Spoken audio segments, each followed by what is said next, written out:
इस वीडियो में हम लोग सॉल्व करेंगे यूपीपीएससी पॉलिटेक्निक लेक्चरर इलेक्ट्रिकल 2022 नवंबर 2020 में जो पेपर हुआ था उसको हम लोग ट्रिक से सॉल्व करने की कोशिश करेंगे और शॉर्टकट्स यूज करेंगे जिससे कि हमारा एग्जाम में क्वेश्चन जल्दी से जल्दी हो जाए। हम लोग पहले स्टार्ट करेंगे क्वेश्चन नंबर 26 से। क्वेश्चन नंबर 26 में हम लोग देखते हैं two identical RC coupled amplifier each having a lower cut off frequency FC are cascaded with a negligible loading the lower cut off frequency of overall amplifier is. तो हमें इसमें lower cut off frequency निकालना है। तो basically इसके लिए एक general formula होता है। वो जो जनरल फॉर्मूला होता है उसका फॉर्मूला होता है एफ एल इक्वल्स टू होता है एफ एल अपॉन में और let's say give F L one upon में होता है अंडर रूट ऑफ 2 का पावर 1 बाई एन माइनस में 1 होता है। तो यहाँ पे जो एन जो होता है वो नंबर ऑफ स्टेजेस को दिखाता है। बेसिकली ये फॉर्मूला जो आता है वो मल्टी स्टेज एम्पलीफायर का होता है। तो यहाँ पे एन जो है वो नंबर ऑफ स्टेज को दिखाता है। तो यहाँ पे बेसिकली हमें क्वेश्चन में दे रखा है 2, तो एन यहाँ पे 2 हो जाएगा। ठीक है, जब हम इसमें वैल्यू पुट करते हैं तो this will be the answer, ये वाला आंसर हो जाएगा। अगर मान लो इस क्वेश्चन में हमें लो पास फिल्टर नहीं पूछा होता, हाई पास के लिए पूछा होता, तो हाई पास के लिए पूछा होता तो हाई पास में हम लोग क्या करते हैं, हाई पास में सेम फॉर्मूला रहता है, बस ये जो वैल्यू जो न्यूमिनेटर में है, ये जो वैल्यू न्यूमिनेटर में डिनोमिनेटर में है, ये वाला वैल्यू कहाँ चला जाएगा, न्यूमिनेटर में चला जाएगा। तब हाई पास के लिए अगर हम देखें तो high pass high cut off frequency के लिए अगर हम देखें तो ये वाला फॉर्मूला हो जाएगा, this is for high cut off frequency.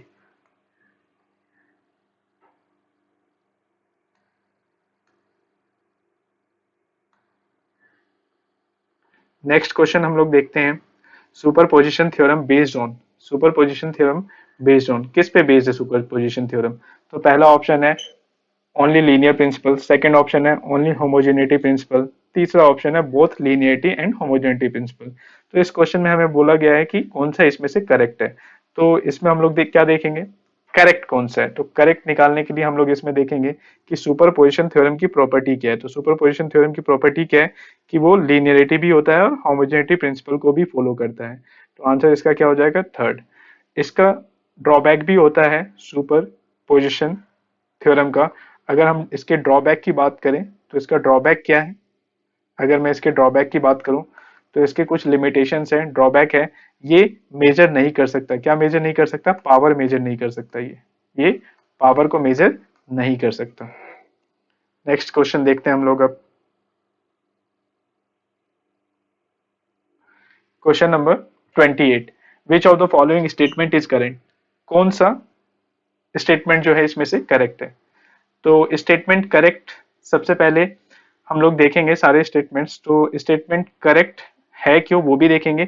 तो बेसिकली फर्स्ट स्टेटमेंट अगर हम लोग बात करें, first the flow of current in the electric field involves discontinuity. तो डिसकंटिन्यूटी तो होगा नहीं, क्योंकि करंट जो है बेसिकली वो कॉन्टिन्यूस फॉर्म में फ्लो होता है। कौन से फॉर्म में होता है, कॉन्टिन्यूस फॉर्म में फ्लो होता है। सेकेंड ऑप्शन है the flow of current in electric circuit requires energy for creating current but not to maintain it. ये क्या बोल रहा है कि ये करंट तो फ्लो होगा लेकिन मेंटेन नहीं हो सकता। लेकिन यहाँ पे अगर नॉट नहीं होता तो ये आंसर सही होता, क्योंकि यहाँ पे नॉट है इसलिए आंसर गलत होगा। इसके बाद नेक्स्ट ऑप्शन हम देखें, in the magnetic energy circuit energy is needed continuously to maintain the flux. तो इसमें हम लोग क्या देखेंगे कि ये जो ये मेंटेन वर्ड है, ये मेंटेन नहीं करता है फ्लक्स को, तो इसमें ये वाला इसलिए गलत है। लास्ट ऑप्शन अगर हम देखते हैं, इन the magnetic energy is needed for the creating flux initially but not maintain it. लेकिन वो मेंटेन नहीं करेगा वो क्या करेगा, बस उसको फ्लक्स को जनरेट कर देगा लेकिन वो मेंटेन नहीं करेगा। तो इसमें क्या हो जाएगा, ये आंसर सही हो जाएगा। तो अगर हम लोग इस क्वेश्चन में देखें तो इस क्वेश्चन में दो चीजें देखते हैं। क्या देखते हैं हम लोग, अगर इस क्वेश्चन की बात करें, अगर इस क्वेश्चन में यहाँ पे बट नॉट नहीं होता तो ये आंसर भी इसमें सही हो सकता था। नेक्स्ट क्वेश्चन की बात करते हैं, क्वेश्चन नंबर 29 की बात करते हैं। क्वेश्चन नंबर 29 में हमें क्या दे रखा है, एक the value of the current I and the voltage V2 in the following circuit are respectively. तो इसमें फाइंड आउट करना है हमें वैल्यू ऑफ करंट को एंड वोल्टेज V2 को। तो इसमें अगर ये हमें फाइंड आउट करना है तो इसमें हम क्या यूज कर सकते हैं, इसमें हम एक KVL यूज कर सकते हैं, लाइक दिस KVL, और KVL लिख सकते हैं। तो यहाँ से अगर हम स्टार्ट करते हैं, एंटर हम लोग यहाँ से करते हैं तो नेगेटिव साइन आ रहा है तो क्या आ जाएगा -6, फिर यहाँ पे ये 6 ओम का रेजिस्टेंस है तो +6i हो जाएगा, प्लस में क्या हो जाएगा 8i हो जाएगा, प्लस में यहाँ पे कितना फ्लो हो रहा है, फिर से 8 ओम है तो +8i हो जाएगा। तो यानी करंट आई 6 8i और यहाँ पे भी 8i इक्वल्स टू में टोटल वोल्टेज क्या हो जाएगा 0। क्यों, क्योंकि हम इस पे KVL लगा रहे हैं, KVL यूज कर रहे हैं, टोटल वोल्टेज अक्रॉस 0 होता है। नाउ अगर इसको हम लोग सॉल्व करते हैं तो इसका वैल्यू आ जाएगा I इक्वल्स टू आ जाएगा 1 एम्पेयर। अगर I इक्वल्स टू 1 एम्पेयर आ गया तो वोल्टेज V2 अगर हम लोग निकालना चाहे तो V2 इज इक्वल्स टू में क्या हो जाएगा 1 इंटू में रेजिस्टेंस कितना है 8, तो क्या हो जाएगा 8 वोल्ट हो जाएगा। यानी answer will be C. Next question अगर हम लोग देखें, the measuring system consisting sensor and amplifier and oscilloscope, the sensitivity of the each equipment is as follows. sensitivity of the sensor दे रखा है आपको 0.4, ठीक है ना, gain of the amplifier and 5 volt meter millivolt and sensitivity of the oscilloscope 10 millivolt, the sensitivity of the complete बताना है आपको। तो इसमें सेंसिटिविटी, तीन सेंसिटिविटी दी हुई है, 0.4 दिया हुआ है, 5 दिया हुआ है और 10 मिलीवोल्ट दिया हुआ है। तो हम क्या करेंगे, ओवरऑल सेंसिटिविटी निकालने का जो फॉर्मूला होता है, ओवरऑल सेंसिटिविटी निकालने का फॉर्मूला जो होता है वो क्या करते हैं हम लोग, तीनों को मल्टीप्लाई कर देते हैं। तो क्या हो जाएगा 0.4 इंटू 5 इंटू में क्या हो जाएगा 10 हो जाएगा। तो ये सॉल्व हो जाएगा आके क्या 20, तो आंसर क्या हो जाएगा 20 वोल्ट पर मिलीवोल्ट। ठीक है, so this will be the answer. Next question देखते हैं हम लोग।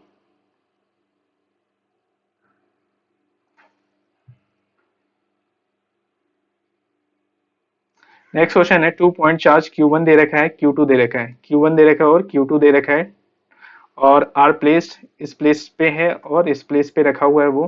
तो टोटल फ्लक्स हमें बताना है पासिंग थ्रू Z20, अगर वो 20 से पास कर रहा हो। तो इसमें हम लोग ये जानते हैं एक फॉर्मूला, वो फॉर्मूला क्या होता है कि टोटल जो गॉस लॉ होता है, गॉस लॉ क्या कहता है, टोटल फ्लक्स जो होता है enclose with in the surface वो होता है D dot D S, D dot D S. तो यहाँ पे D डॉट डी एस होता है, तो यहाँ पे क्या हो जाएगा, D जो होता है वो क्या होता है, चार्ज होता है, चार्ज डेंसिटी होता है। तो इसको हम लोग क्या कर सकते हैं, E डॉट डी एस लिख सकते हैं। तो E डॉट डी एस जो होगा वो क्या होगा, टोटल चार्ज Q अपॉन में क्या हो जाएगा एप्सिलॉन हो जाएगा, अपॉन में क्या हो जाएगा एप्सिलॉन हो जाएगा। तो यहाँ पे टोटल चार्ज हमें पता है क्या है 10 और 20, टोटल चार्ज क्या हो जाएगा 30 हो जाएगा, टोटल चार्ज क्या हो जाएगा 30 हो जाएगा, राइट। अब यहाँ पे क्या बोला है, यहाँ पे बोला हुआ है प्लेन Z इक्वल्स टू 20 के लिए। तो प्लेन अगर Z इक्वल्स टू 20 के लिए बोला है तो एक +20 होगा और एक -20 होगा। तो -20 के लिए एक -20 के लिए आ रहा होगा, तो -20 के लिए जो आ रहा होगा वो आधा आ रहा होगा और आधा आ रहा होगा +20 के लिए। तो आंसर क्या हो जाएगा इसका, 30 को डिवाइड कर देंगे 2 से, तो ये क्या हो जाएगा 15 माइक्रो कूलम्ब इसका आंसर हो जाएगा। नेक्स्ट क्वेश्चन देखते हैं।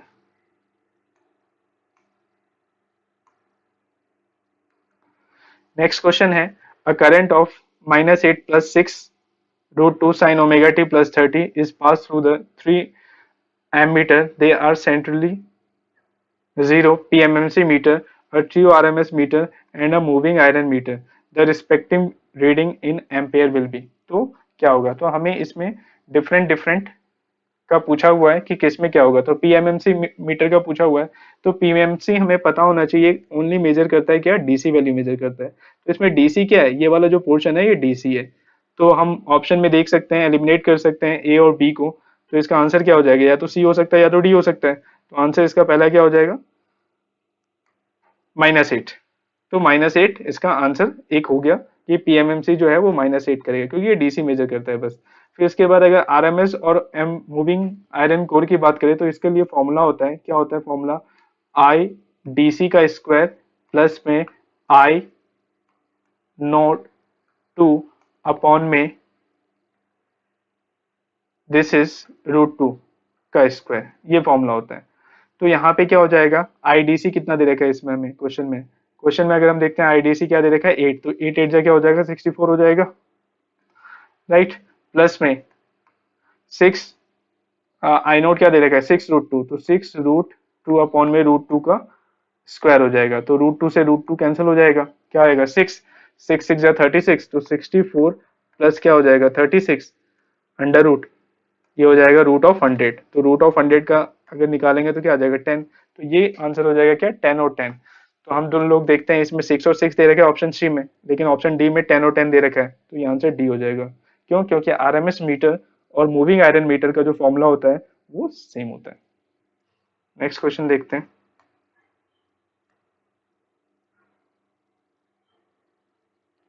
A moving coil instrument of resistance 4 ohm given a full scale deflection दे रखा है 20, it is desired to convert this instrument into a voltmeter to read up to 30 volt, the value of the series resistance needed। तो series resistance कितना जरूरत होगा इसमें, तो इसमें series resistance निकालने के लिए हमें इस क्वेश्चन में क्या करना पड़ेगा, बेसिकली जो series resistance का जो फॉर्मूला होता है R series इक्वल्स टू होता है R सीरीज इक्वल्स टू में जो होता है वो होता है R M M-1 होता है, जहाँ पे M जो होता है वो मल्टीप्लाइंग फैक्टर होता है, M जहाँ पे क्या होता है मल्टीप्लाइंग फैक्टर होता है। तो यहाँ पे M का जो फॉर्मूला होता है वो होता है M इक्वल्स टू क्या होता है, M इक्वल्स टू फॉर्मूला होता है V अपॉन में VM। जो VM है वो वोल्टेज अक्रॉस मीटर होता है और V जो होता है वो वोल्टेज होता है। तो यहाँ पे अगर हम VM की बात करें तो VM कितना है, VM हमें क्वेश्चन में दे रखा है, that is this is VM और ये V दे रखा है। जब इसमें वैल्यू पुट करेंगे, ठीक है, तो हमारा मल्टीप्लाइंग वेक्टर आ जाएगा और जो मल्टीप्लाइंग फैक्टर होगा उसको, जो भी आंसर आएगा मल्टीप्लाइंग फैक्टर का, जो मल्टीप्लाइंग फैक्टर का यहाँ से वैल्यू आएगा वो इसमें वैल्यू पुट करेंगे। और आरएम सीरीज रेजिस्टेंस, आरएम हमें क्वेश्चन में कितना दे रखा है, आरएम हमें क्वेश्चन में 4 दे रखा है, तो ये आरएम हमें क्वेश्चन में क्या दे रखा है 4 दे रखा है, तो ये यहाँ पे वैल्यू पुट कर देंगे तो हमारा आंसर आ जाएगा, क्या आंसर आ जाएगा 1496, 1496। नेक्स्ट क्वेश्चन देखते हैं। Two parallel conductor carrying the same current in the same direction, what kind of mutual force they will experience, तो कितना म्यूचुअल फोर्स वो एक्सपीरियंस करेंगे। तो जब भी दो वायर में करंट जो है वो सेम डायरेक्शन में जा रहा है, तो सेम डायरेक्शन में जा रहा है, right, same current same direction में जा रहा है, तो यहाँ पे क्या होगा अट्रैक्शन होगा, ऑलवेज अट्रैक्शन होगा। लेकिन अगर क्वेश्चन में बोला जाता कि अपोजिट डायरेक्शन में जा रहा है तो आंसर क्या होता, रिपल्सन होता।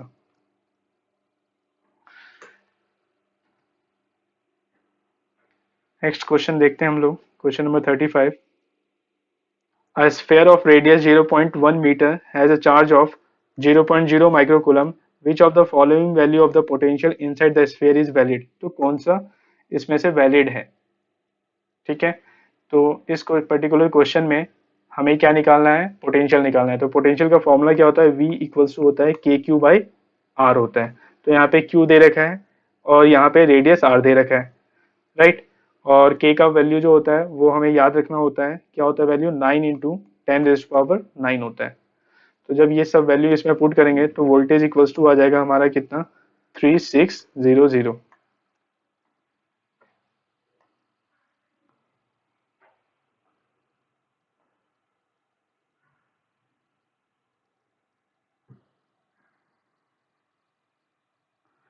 नेक्स्ट क्वेश्चन देखते हैं, क्वेश्चन नंबर 36।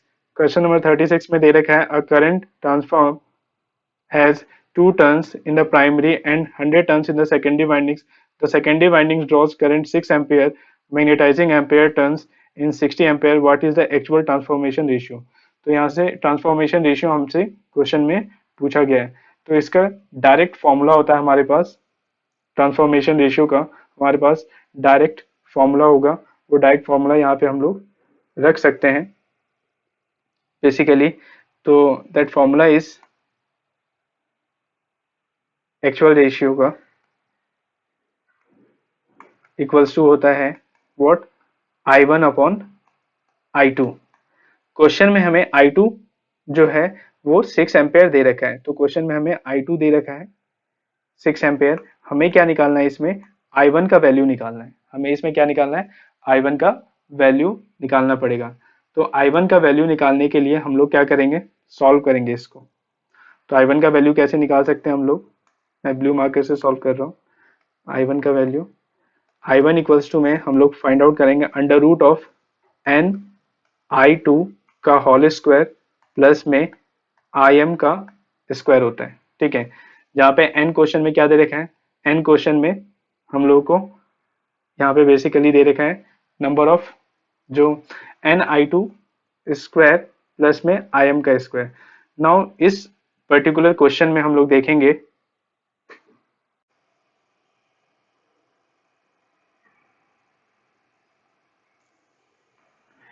यहाँ पे अगर हम लोग इसका वैल्यू निकाले, इस n का वैल्यू निकाले, तो इस n का वैल्यू कैसे निकाल सकते हैं, n बराबर होगा N2 अपॉन N1। यहाँ पे N2 की वैल्यू कितनी दे रखी है, 100 दे रखी है, और N1 की जो वैल्यू दे रखी है वो दे रखी है 2, तो ये आ जाएगा 50। I2 ऑलरेडी हम लोग पता है I2 का वैल्यू कितना है, 6 है। इसमें रख देंगे Im का जो वैल्यू है, Im का वैल्यू निकालेंगे कैसे, ये जो 60 एम्पेयर दे रखा है ये 2 टन्स का दे रखा है। तो अगर ये 2 टन्स के लिए दे रखा है तो 1 टन्स के लिए कितना हो जाएगा, 30, तो वो 30 हो जाएगा।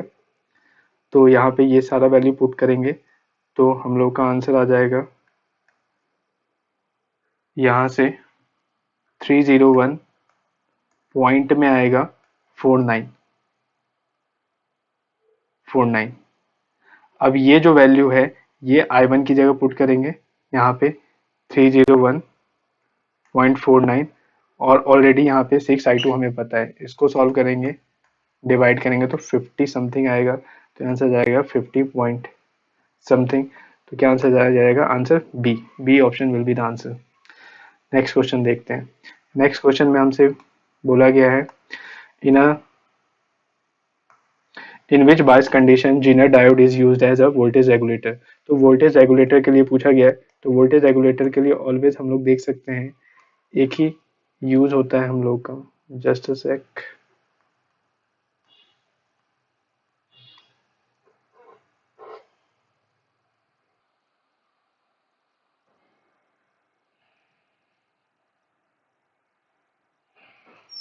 तो यहाँ पे बेसिकली हम लोग देखते हैं कंडीशन पूछ रहा है, तो कंडीशन जो होता है उसका कंडीशन होता है रिवर्स बायस मोड, ठीक है। जो जीनर डायोड है उसको बनाते हैं हम लोग कैसे हैं, जीनर डायोड को हम लोग बनाते हैं इस टाइप से, ये जो है वो उल्टा जेड बना देते हैं। ये जो बेसिकली हम लोगों का क्या होता है, एक जीनर डायोड होता है, ठीक है। जीनर डायोड का अगर ग्राफ की बात करें तो जीनर डायोड का ग्राफ कैसा होता है, फॉरवर्ड बाइस में तो हमें पता है ये ऐसा हो जाता है, ठीक है ना, ये सैचुरेशन वोल्टेज होता है इस पॉइंट पे, और रिवर्स बाइस में क्या होता है, ये इस तरीके से ऐसे करके ब्रेक डाउन हो जाता है। ये जो वाला पॉइंट है इसको हम लोग ब्रेक डाउन कहते हैं, ठीक है, इसको हम लोग ब्रेक डाउन कहते हैं, ये ब्रेक डाउन वाला पॉइंट आ जाता है। ओके, सो बेसिकली सो इसका आंसर क्या हो जाएगा, 37 का बी आंसर हो जाएगा।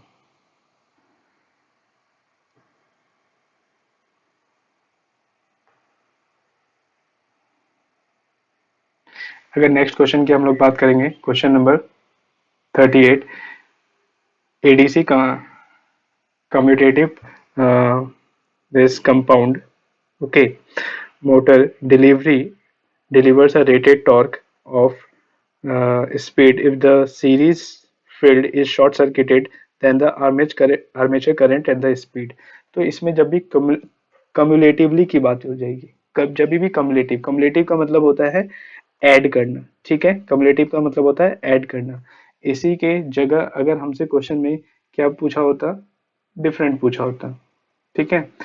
तो कम्युलेटिव कंपाउंड मोटर जब भी आएगा तो उसमें क्या होगा, एडिशन के टर्म में हम लोग उसको एज अ ट्रिक याद रख सकते हैं।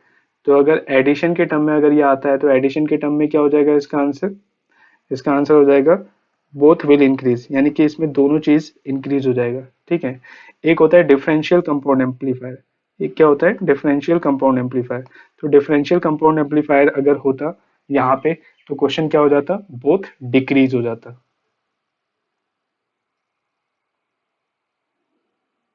क्वेश्चन नंबर 39 देखते हैं।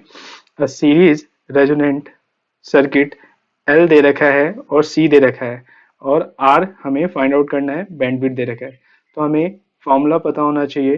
फॉर्मूला होता है बैंडविड्थ का, फॉर्मूला होता है क्या, फॉर्मूला होता है बैंडविड्थ का आर अपॉन में 2 पाई एल होता है। आर अपॉन में क्या होता है, 2 पाई एल होता है। ठीक है, अब यहाँ पे हमें बेसिकली आर फाइंड आउट करना है और सब कुछ तो गिवन है वह, क्योंकि एल हमें गिवन है, सी गिवन है, बैंडविड्थ गिवन है। तो आर इक्वल्स टू यहाँ पे हमारा आंसर क्या हो जाएगा, आर इक्वल्स टू में हो जाएगा, इफ हम आंसर पुट करेंगे तो सारी वैल्यूज तो 0.1 आ जाएगा answer. So 0.1 will be the answer. Question number 30, the ampere second could be the unit of. तो एम्पेयर सेकेंड की बात कर रहा है, तो आई इक्वल्स टू में फॉर्मूला क्या होता है, आई इक्वल्स टू में फॉर्मूला होता है क्यू अपॉन में T, charge per unit time. तो आई का यूनिट होता है एम्पेयर, टाइम इधर मल्टीप्लाई हो जाएगा तो टाइम क्या होता है, सेकंड होता है। तो एम्पेयर सेकंड किसका यूनिट हो जाएगा, चार्ज का, और चार्ज का यूनिट क्या होता है, सो आंसर डी हो जाएगा। Next, two long parallel wire A and B 12 centimetre apart carrying a current, इतना करंट और इतना करंट फ्लो हो रहा है। ठीक है, the flux density at the mid point पे, फ्लक्स डेंसिटी हमें पूछा गया मिड पॉइंट पे क्या होता है। तो इसके लिए जो फॉर्मूला होता है वो क्या होता है, H, H equals to formula होता है, ठीक है, आई होता है, आई अपॉन में होता है क्या, 2 पाई रो, अपॉन में क्या होता है 2 पाई रो ए फाई, ये फॉर्मूला होता है। ठीक है, ए फाई जो है वो डायरेक्शन बताता है। अब रो क्या है पे, रो जो है यहाँ पे क्या है, रेडियस है। तो दो वायर्स था, ये दो वायर्स था। ठीक है, तो दो वायर्स था और अपोजिट डायरेक्शन में फ्लो हो रहा है करंट, करंट जो है वो अपोजिट डायरेक्शन में फ्लो हो रहा है, एक इस डायरेक्शन में एक इस डायरेक्शन में। तो जब अपोजिट डायरेक्शन में करंट फ्लो हो रहा है तो क्या होगा, एक के लिए इनसाइड करंट फ्लो होगा और एक के लिए करंट फ्लो क्या होगा, आउटसाइड फ्लो होगा, जैसे मैंने इस डायग्राम में बनाया, आउटसाइड फ्लो होगा, inside the paper and outside the paper होगा। तो हमें क्वेश्चन में करंट तो दे रखा है, I1 भी दे रखा है 750, I2 दे रखा है 500, वैल्यूज पुट कर देंगे। डिस्टेंस बिटवीन देम दे रखा है, ठीक है ना, डिस्टेंस बिटवीन देम क्या दे रखा है, 12 सेंटीमीटर। लेकिन मुझे क्या करना है, मुझे इसका आधा करना पड़ेगा क्योंकि मुझे मिड पॉइंट पे निकालना है। तो मिड पॉइंट पे कितना हो जाएगा, 6 हो जाएगा, मिड पॉइंट पे कितना हो जाएगा, 6 हो जाएगा। तो यहाँ पे जो रो है इसका वैल्यू 6 पुट करेंगे। ठीक है, और जब हम इसको सॉल्व करेंगे तो सॉल्व इसके लिए सॉल्व करेंगे, I1 के लिए H1 सॉल्व करेंगे और I2 के लिए क्या सॉल्व करेंगे, H2 सॉल्व करेंगे। ठीक है, I1 सॉल्व करेंगे, I2 सॉल्व करेंगे और टोटल H निकालने के लिए, टोटल H निकालने के लिए इन दोनों को हम लोग क्या कर देंगे, ऐड कर देंगे। तो ऐड करने पे हमारा जो आंसर आ जाएगा वो क्या आ जाएगा, बेसिकली H आएगा। तो H जो है वो हमें आंसर में नहीं चाहिए क्योंकि H जो है वो डेंसिटी है, हमें क्या चाहिए, मैग्नेटिक फील्ड चाहिए। तो मैग्नेटिक फील्ड का B इक्वल्स टू फॉर्मूला होता है, क्या होता है फॉर्मूला, म्यू नॉट H। ठीक है, तो जो H यहाँ पे हमने निकाला होगा वो H यहाँ पे पुट कर देंगे। म्यू का वैल्यू जो होता है 4 पाई इंटू 10⁻⁷ होता है। तो इसका आंसर हम लोग के पास आ जाएगा 4.167 इंटू 10⁻³ टेस्ला। नेक्स्ट क्वेश्चन देखते हैं, for the depletion type MOSFET ID दे रखा है हमें क्वेश्चन में, वीजीएस दे रखा है, आईडीएसएस निकालना है अगर वीपी हमें पता है तो इसका सिंपल सा फॉर्मूला होता है आईडी, आईडी इक्वल्स टू होता है I D S S, I D S S bracket होता है 1 माइनस वीजीएस अपॉन में वीपी का होल स्क्वायर, वीपी का होल स्क्वायर। तो जब हम इसमें वैल्यू पुट करेंगे, ठीक है, तो अननोन क्वांटिटी हमारे पास क्या है, खाली आईडीएसएस है। तो आईडीएसएस यहाँ से हम लोग कैलकुलेट करेंगे और आईडीएसएस आ जाएगा 12.5 मिली एम्पियर।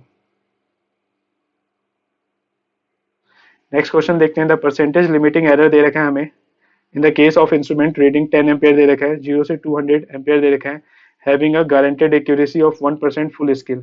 याद रखना जब भी क्वेश्चन में 1% गिवन हो तो हमें कुछ नहीं करना है, हमें क्या करना है इसका सॉल्यूशन के लिए ये जो 200 जो बड़ी वाली वैल्यू होगी 200 जो होगा उसको डिवाइड कर देंगे 10 से, ठीक है, उतना आंसर हो जाएगा, जैसे 20 आंसर हो गया, ठीक है। और अगर यहाँ पे 2% होगा तो उसके लिए कैलकुलेशन होता है, ठीक है ना, बट वो थोड़ा सा लेंथी हो जाता है इसलिए हम यहाँ पे शॉर्टकट कर रहे हैं। नेक्स्ट क्वेश्चन है, a change of 700 milli ampere is based ammeter voltage cause change 200 microampere in base current, determine the dynamic input resistance। तो इनपुट रेजिस्टेंस आर का जो फॉर्मूला होता है वो क्या होता है, voltage change in voltage upon change in current. तो चेंज इन वोल्टेज अगर हम लोग इसमें देखें तो 700 मिली वोल्ट है, 700 मिली वोल्ट है, ठीक है। और चेंज इन अगर देखते हैं करंट की तो वो करंट क्या है 200 माइक्रो एम्पियर। जब इसको हम लोग सॉल्व करेंगे तो आंसर आ जाएगा 3.5 किलो ओम। नेक्स्ट क्वेश्चन देखते हैं,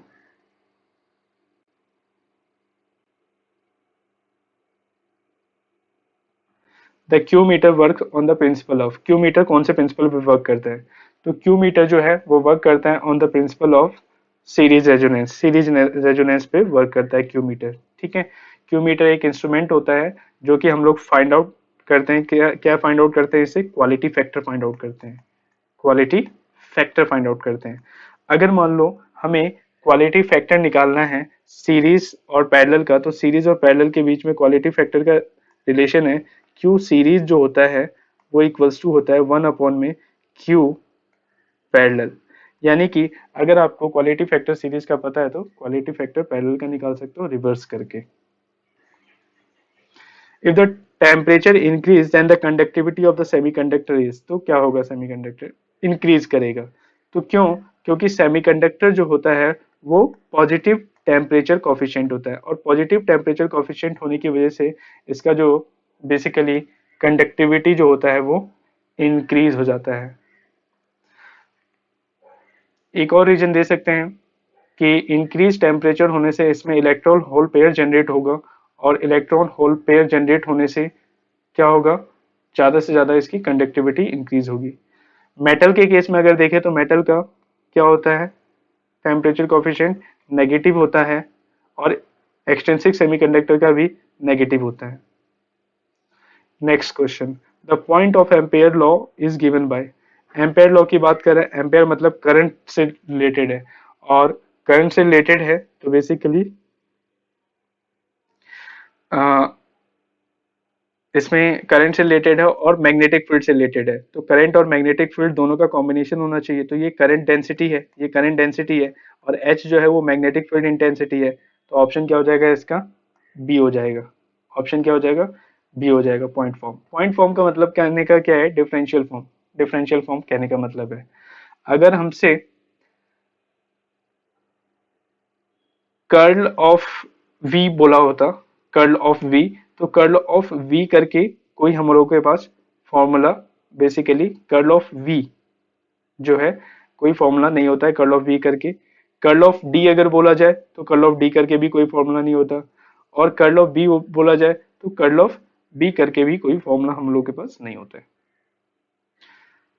next question, the open circuit test 100 kilo volt ये दे रखा है, 50 hertz single phase transformer given दे रखा है, low voltage side, magnetising component हमें निकालना है, अप्रोक्सीमेटली कितना होगा मैग्नेटाइजिंग। तो मैग्नेटाइजिंग कंपोनेंट निकालने के लिए हम लोग क्या करेंगे, इस पर्टिकुलर क्वेश्चन में हम लोग मैग्नेटाइजिंग निकालने के लिए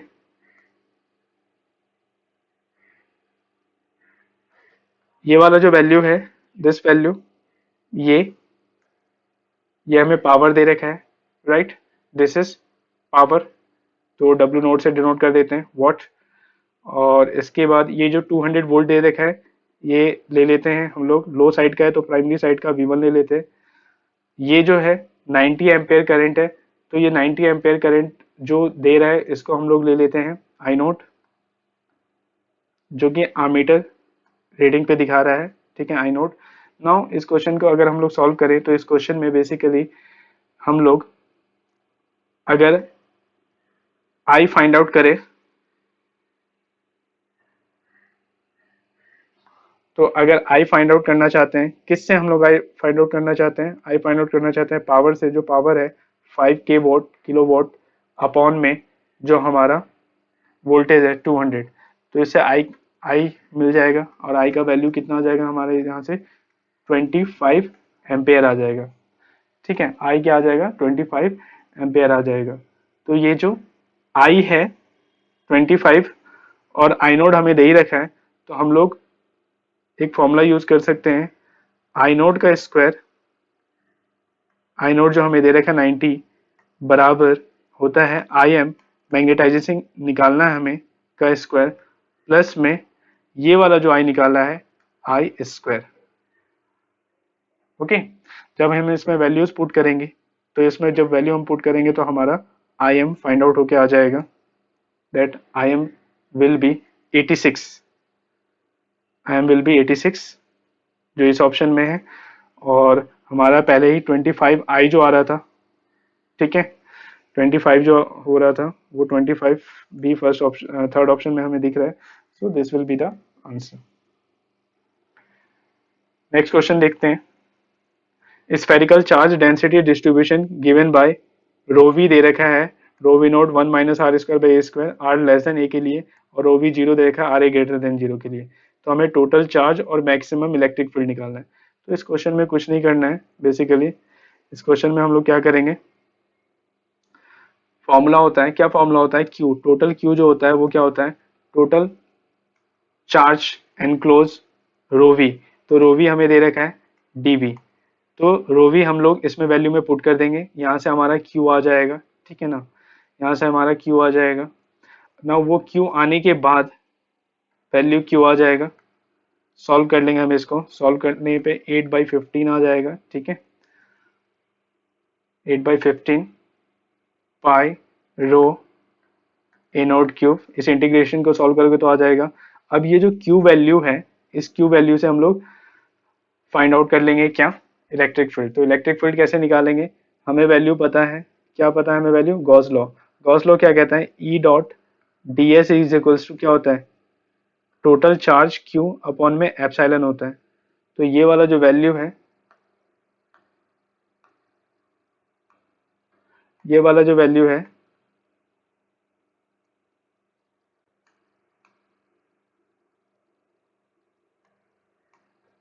ये my marker is not working, okay, so over here ये वाला जो वैल्यू है, क्यू का जो वैल्यू है वो यहाँ पे पुट कर देंगे, ठीक है, क्यू का वैल्यू यहाँ पे पुट कर देंगे, जिससे हमारा वैल्यू क्या आ जाएगा, इलेक्ट्रिक फील्ड का आ जाएगा। तो इलेक्ट्रिक फील्ड का वैल्यू क्या आ जाएगा, सॉल्व करने पे ये वैल्यू आ जाएगा, ठीक है। So question number 41, now question number 50, for the dynamic characteristics of the sorry, in question number 49, in question number 49 अगर हम लोग देखते हैं तो ऑप्शन कौन सा होगा, तो ऑप्शन क्या हो जाएगा, ओनली थ्री। तो ओनली थ्री किस में आ रहा है, ओनली थ्री, ओनली थ्री किस में आ रहा है आपका, फोर में आ रहा है, तो फोर आंसर हो जाएगा। Next question, for a dynamic characteristics of the instruments out of which of the quantity is desirable, speed, lag, fidelity या डायनेमिक एरर।